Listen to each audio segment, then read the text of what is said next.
Hi, how are you?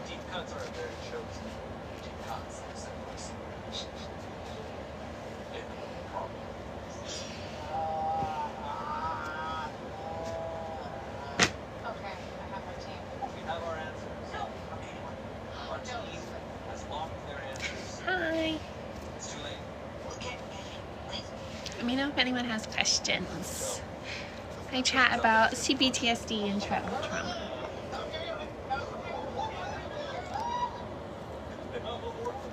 And this is my dog. Say hi, Lemon. Say hi. Why are you standing there? Hi guys, how is everyone? What are you trying to play with? What are you doing? Oh, you got a cardboard piece? Hi everyone, how are you? If you're chilling in here, feel free to tap the live. It helps push it to other people. Hi everyone. If anyone here comes from my channel and has questions, I'm very open to answering questions. Hi, how are you? Thanks for the likes, guys. Hope everyone's having a good night. I'm wrapping up yarn. He is 11, I think. I believe. Thank you for asking. He's an old boy, but he doesn't look it much. And he only ever acts it a little bit, like with his joints. But that's really it. Like energy and everything else, he's a pretty happy boy.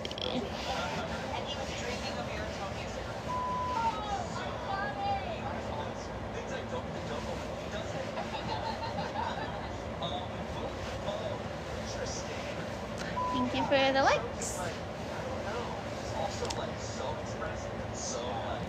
If anyone is new here, I talk a lot about CPTSD, which I developed from chronic childhood neglect and trauma from growing up in a stage 4 to 5 hoarder home. And also I'm like untangling yarn. Don't mind me.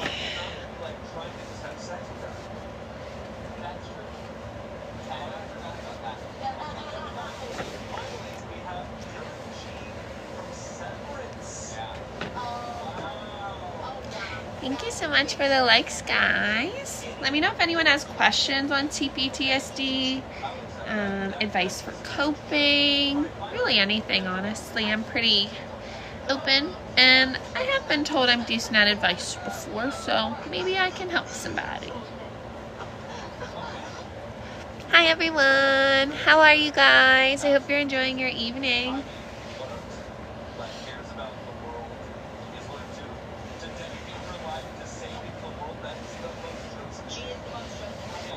Hi guys, I hope you're having a good day. What's everybody eating for dinner? Random, I know, but I think I'm gonna get Applebee's nachos. Random, but I've noticed one of my other trauma like coping things is I have safe foods that I really only can eat at certain times, because like growing up in hoarding, like there would be cockroaches in our food, I'd have to eat rotten food, things like that, so it made it kind of difficult, if that makes sense. And it's interesting because when I was younger, the like sensory stuff around food didn't feel or seem as big of a deal, and I fully believe that that's because obviously when you're living it, like survival, dissociation, like you do what you have to do to survive.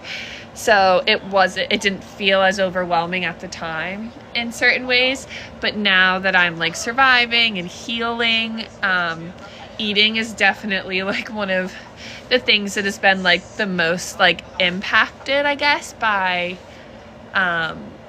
like growing up in a hoarder home, I would say.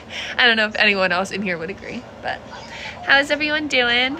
If you're new in here, feel free to ask questions. I'm very open.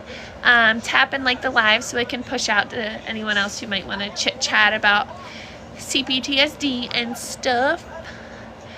But yeah, like sensory stuff with food, I'm still kind of want to process to like figure out, you know, what disorders my sensory issues lead to. But I am like pretty solid, I guess, on knowing the trauma that a lot of my like sensory issues come from, if that makes sense. Like I can like label and kind of have like specific memories to where like I know I kind of developed issues with food. And it's interesting because when I was younger, my father, jerk, he used to accuse me of like having like anorexia, bulimia, things like that, because I was like super skinny and didn't eat well. But obviously looking back, number one, he was starving us as children. And then also I look back and realize like I had OCD this whole entire time. Thank you for the likes. And my OCD back then kind of manifested in a lot of ways. But one of them was like trying to control what I eat and also like avoiding certain things because of contamination, because of like the bugs and like poop and other things in a hoarder home. And then another thing I did was like a lot of like self-preservation, well, not self-preservation, but like I would restrict eating back then. And like obviously like usually I feel like when we talk about people restricting eating, it has to do with like body image and things like that. But for me as a kid, it wasn't based around that, but I would restrict eating to make like in my head it was like a control thing for my OCD, but also just me being you know, part of a toxic family system. I would starve myself so that like there would be more food left over for like my brothers and my parents to eat, because I was always like the skinniest, the smallest, the youngest in the family. So like in my head at the time, I would like literally always eat way less than I ever wanted, and just like restrict myself because I wanted to make sure like everyone in my family ate. And then also even with the animals we had growing up ate strictly like human food at times, like human leftovers. So also at times like where like we were all starving, including the animals, I would like restrict myself to like feed the animals. Not fun. Thank you so much for the likes, Tisha. You're always so supportive. If anyone has any questions, I'm not like, I don't want to say like not like I'm sensitive, but like I'm very open in like answering stuff about my story. Thank you. But yeah, like as a kid, like it's interesting because like there's so much complexity to like childhood trauma and just neglect in general. Like there's disorders, there's like things that like kind of fit, and I'm like, yeah, that matches like me, but then like usually kind of the typical way other people like develop them isn't like what I identify with, if that makes sense. Like I have like restrictive type of like eating issues, but it's not like based in like body issues. Thank you so much. Yeah, and I actually like got I mostly got bullied for like personal care and like body odor and other things from like growing up in a hoarder home. But I also did get bullied for people saying I was anorexic, which is kind of crazy. Like in general, or like that I go through? I mean, honestly, I always say like everyone is like in their own ocean and like drowns for different reasons, etc. So I wouldn't like, I try not to measure like disorders in general, because that's also an OCD thing for me, honestly. But yeah, I would say my OCD is honestly the worst for me. So oh yeah, I shouldn't say this. I'm diagnosed with ADHD, which is my newest diagnosis, but definitely knew that one for a while. And then CPTSD and OCD. And there's other stuff on my chart, but it's like other little like things. But I would say OCD has been the worst. And also like going undiagnosed was probably the worst for me personally. And for me, and it seems for a lot of people, it's difficult to find a good therapist or the right treatment for OCD. And I don't know if anyone in here knows, but talk therapy is actually usually considered like to make OCD worse, because you're like venting and you're ruminating and you're getting like affirmation for a lot of things, which is like keeping you engaging with compulsions. So I would say OCD was definitely like the hardest for me to like get diagnosed with and overcome. I feel like even before my CPTSD diagnosis, I had at least like the, sorry, there's my cat, like the rational, this is Fee, my little orange kitty over here. If she pops back up, say hi. She's like the sweetest thing ever. Say hello, FIFA. I actually found her in my apartment complex 2 years ago now. Someone like ditched her at move out, and she's declawed in the front. So she literally would have probably died being like an outside cat. Oh yeah, sorry, I forgot. I saw that question. I am a Cancer.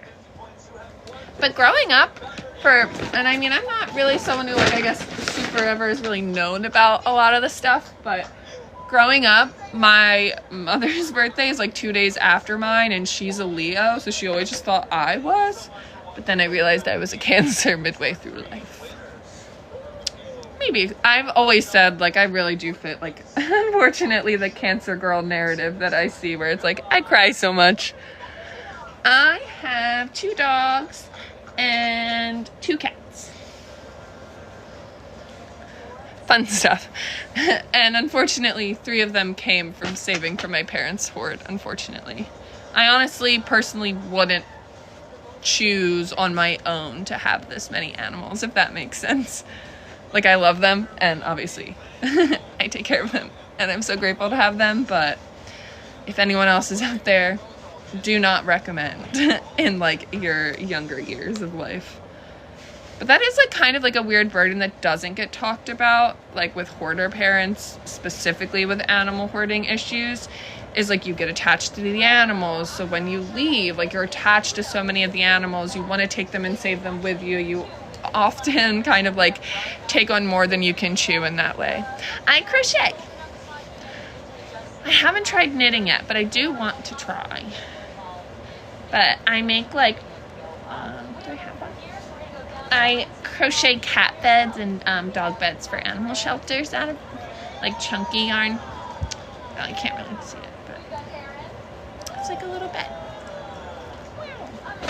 And then other than that, I got into it, honestly, when my OCD and CPTSD was getting really bad. I needed something to like take up like my mental space and load.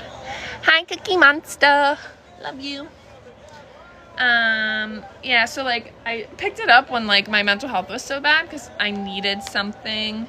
Well, this is like a thing with CPTSD. It was hard for me once I got like to a healed point and was relaxing, didn't have constant chaos. It was hard for me to just like sit and be without like needing to do something, and that also kind of led into compulsions. Like I would engage in like thought compulsions while I was doing nothing. Like my brain and body was obsessed with chaos because that was all it like knew. But now, I might have just invited somebody I don't want to my life, so if they come on, we're running away. I didn't mean to tap it. Anyways, but I feel like with like my CPTSD, once I kind of started getting safe, things got like worse, for lack of a better way, in a sense, because I very much had no practice at all at just relaxing, at sitting in discomfort, which is like a big thing for like OCD and I think trauma in general, if that makes sense. This is Olaf, and then Lennon, and then Spud. All the fun. Olaf is obviously like the white dog I have on my like stuff a lot, and then Lennon is actually right here eating that, and then Spud, he's my white fluffy cat I stole from my parents' hoard as well. He's missing a toe because he lost a toe because they like ran over it and never took him to the vet, and then I picked him up and took him to the vet. she hears somebody, so she has to bark. Stop. She does overstimulate me sometimes. And what's funny is when she was a puppy, she like never barked. And then me and my boyfriend were like, she never barks. Let's teach her how to bark. And now we totally regret that decision. Hi, Lennon. She wants to say hi. Lennon, say hi. Say hello. This is Lennon. I love her so much. But yeah, my parents actually, like, the most current, like, breed of animals they started overbreeding and backyard breeding is corgis. That's how I ended up with her. And then Olaf was from when, and they still do, like, backyard breed huskies and golden retrievers. If that makes sense. Hi. If anyone's in here can tap the live if you don't mind. It helps push it out to peeps. And obviously, any questions, I'm very open. And if anyone wants to talk about drama detox, I will. If anyone's seen, I am in drama with an estranged parent on TikTok. I'm honestly shocked it's taken me this long to get to this point. And honestly, the only reason I ended up being involved is because she was like attacking someone who's been like my follower from like day one. And I was like, leave her alone. And so now we're here. Estranged parent talk is scary. It's like an echo chamber of like crazy. And what's crazy is I actually feel like estranged parents could benefit from, like, because they're like, oh, estranged adult children don't want us to have a community, but they can have one. That's not the point. I think they could have a community. Yeah, you're a seasoned veteran and I'm very much a newbie. Don't fight each other. My cats are fighting. But like, they're allowed to have community, but like this community does not, like, I haven't seen any estranged parent, like, part of that community be like, I've regained contact with my kids, like, I've grown exponentially, like, I'm making better decisions, like, nope, like, I'm taking accountability, like, nothing. The estranged parents I do see, like, that, like, I get, like, the rare TikTok about, like, I learned, like, I realized I was being defensive at first when my kid came to me, XYZ, whatever. Yeah, it's like they benefit from it in like the opposite way, maybe in some ways, I'd say, like watching a estranged parent talk and being like, oh, maybe I see from the outside what my kids are talking about, that I'm a little bit struggling to take responsibility for things. Oh yeah, I saw that one. Like there's definitely good ones. Like there's definitely good ones. Like I would say like she's not part of that space, at least in my perspective. Like I don't see her in like the echo chamber of like staying in the hashtag and like, oh yeah, she actually followed me the other day. We're mutuals now.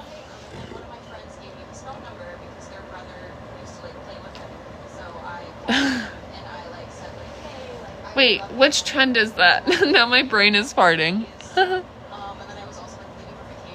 That makes sense. But yeah, like I feel like the estranged parents could benefit from a community, but it's not like a community where it's like an echo chamber where like no one grows and no one changes. Like I don't understand that part.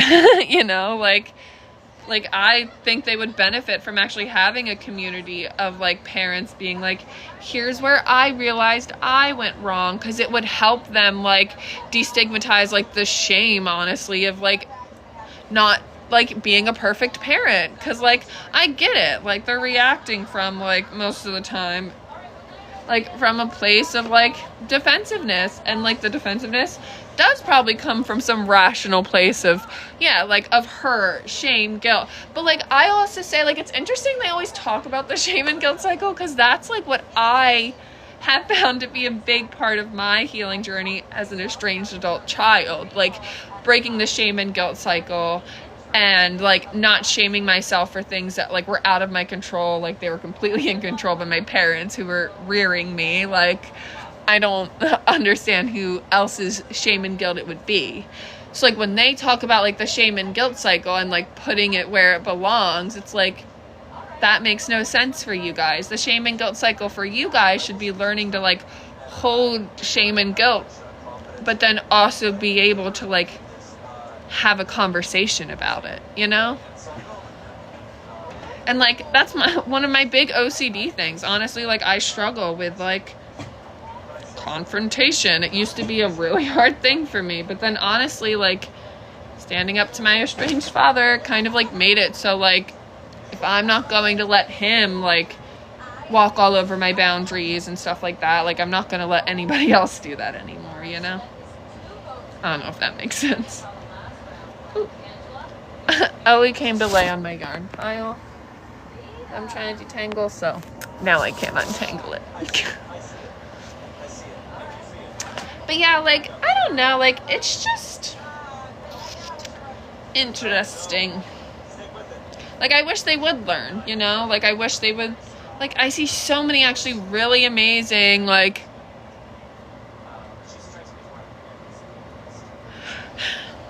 see, but then that's why she deleted a lot of the videos that, like, she stitched, like, my comments with, because I literally sent it to, like, a few, I have a therapy background, too. Like, I didn't follow through with, like, my, like, psych degree, like, my master's, but, like, psychology is, like, a big, like, hyperfixation of mine. Like, I love human behavior, whatever, so it's, like, those definitions, like, aren't cut and dry, but they're not like she was trying to make them seem. Like, she really moved the goalpost of, like, estrangement, alienation. Like, I don't think if anyone asked her to be like, can you just give me a simple sentence or two explaining them, she couldn't.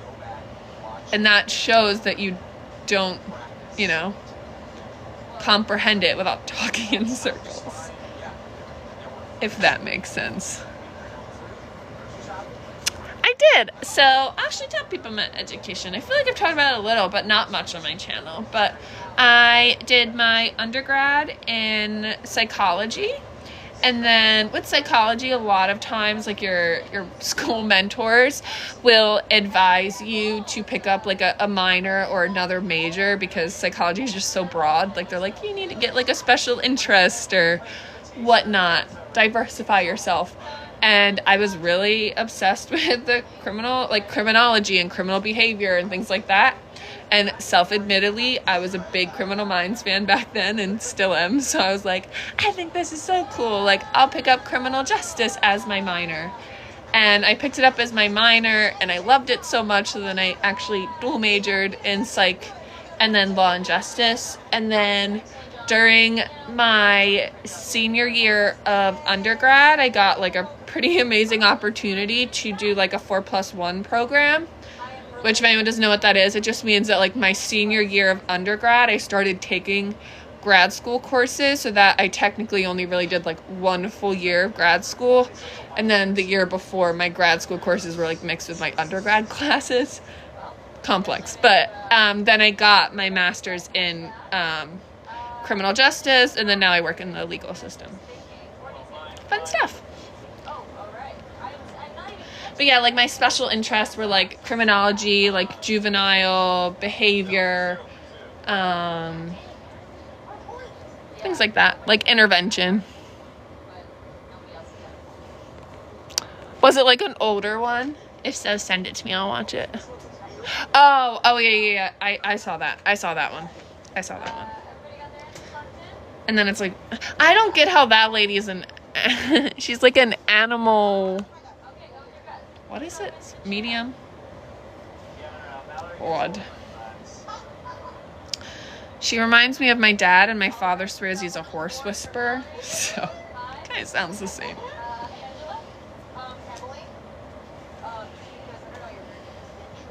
Guys, at one point, I did, like, a little ADHD thing where I unraveled them. I was like, I'm gonna crochet a bunch at once.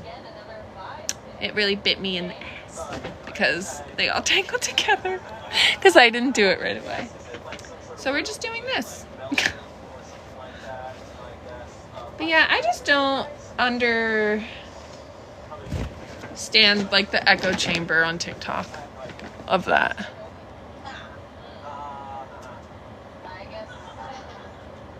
I don't understand.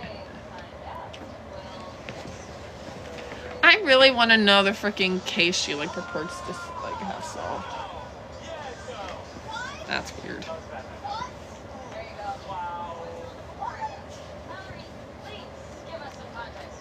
Ugh.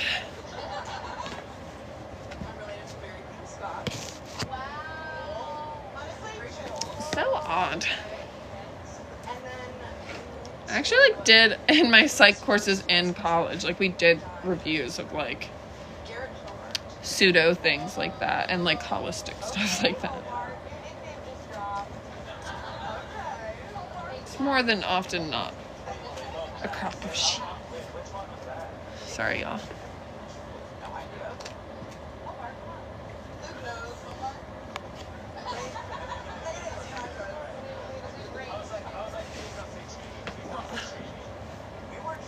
Crap, it's getting late. Yeah, like I believe in certain things, but like I'm just like people that like believe that believe things so simply to believe someone like her. I'm like, y'all make everything like this seem stupid.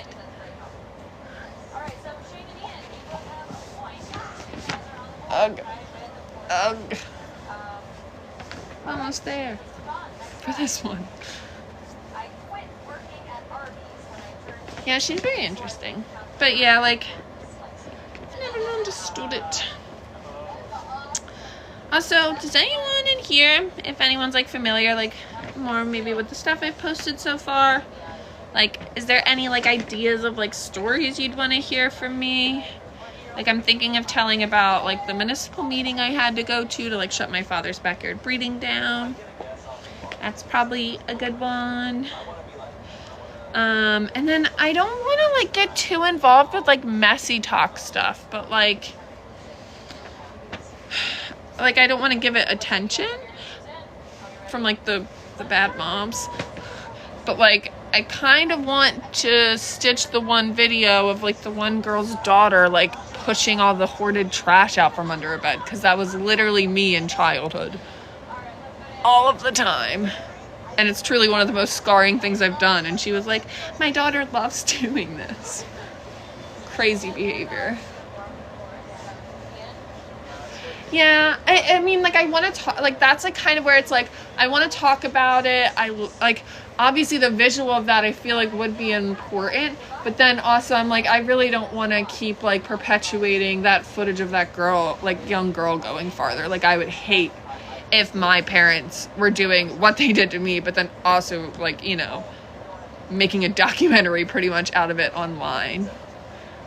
If that makes sense. Yeah, I mean, like, and then I'm like, yeah, that does work, but then, like, people know where it comes from. Like, that's, like, my hard part. I'm, like, I get so anxious over it. Like, I feel so bad that it's, like, obviously this is a shit thing. Like, the person needs to be called out. But then also, like, I hate drawing more attention to the account, which draws more attention to like the kids' trauma. It's like a complex, you know.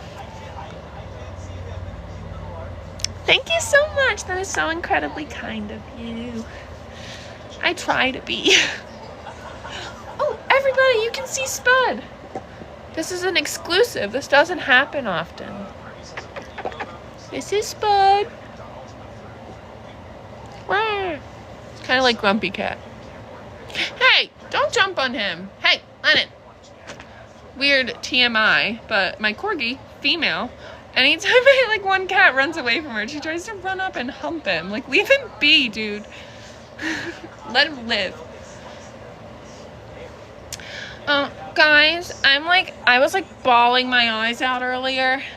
One of the shelters I work at, like, posted their euthanasia list. Like, they have like like, shelters are so full. Like, this is why I'm, like, people are like, why do you care about the stuff with your dad so much?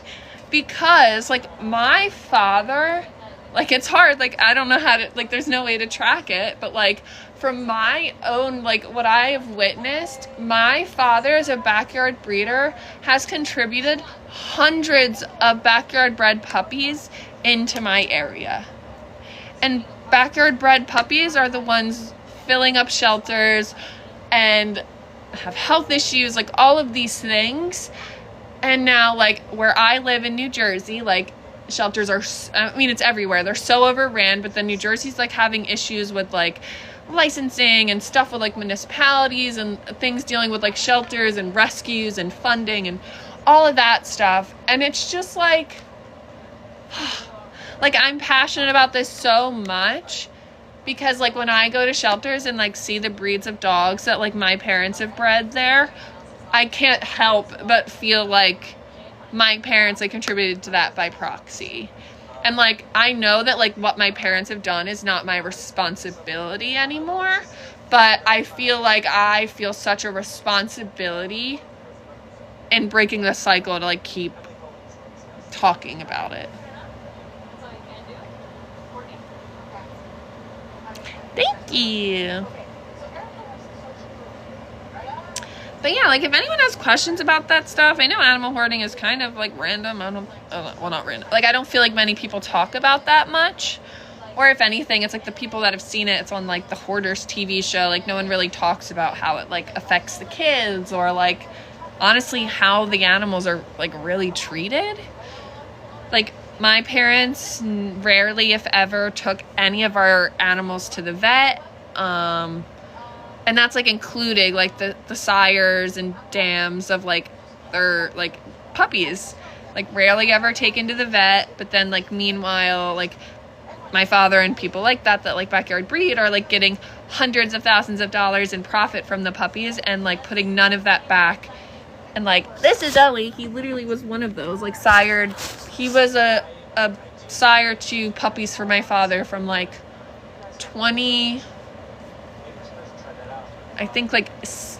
16 to current. So, like, that whole entire time, he was, like, probably giving my father, like, multiple, like, litters a year. And my father was making thousands of dollars off of him. And, like, the vet records I have from my parents show that they rarely, if ever, took him to the vet. And if they did, all he got was a rabies shot. And, like, cool, that's, like, maybe, like, I grew up around farm people. Like, there's a bunch of farm people that just have farm dogs and do, like, you know, that for them because, like, that is just how they live and how they fare well. But when you're, like, breeding dogs and, like, kind of committing to, like, that cycle, like, it's so wild that you're, like, not even putting anything back into, like, the animals you're using.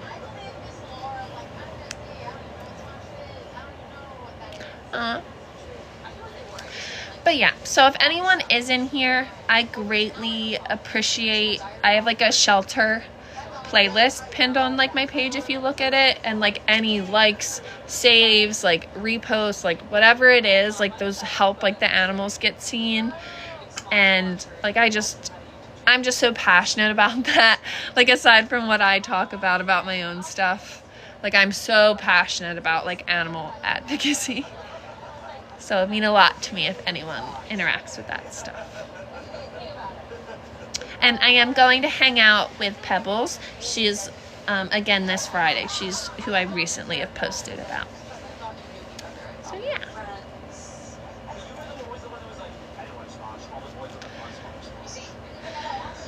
Oh, it's almost 9. I might be hopping off because I gotta go get food and stuff before bedtime and whatnot.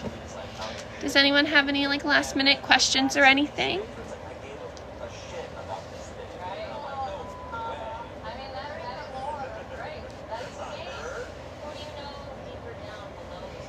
Alright guys, I'm gonna hop off. If anyone needs anything, my DMs are always open. And I hope you guys have a good week.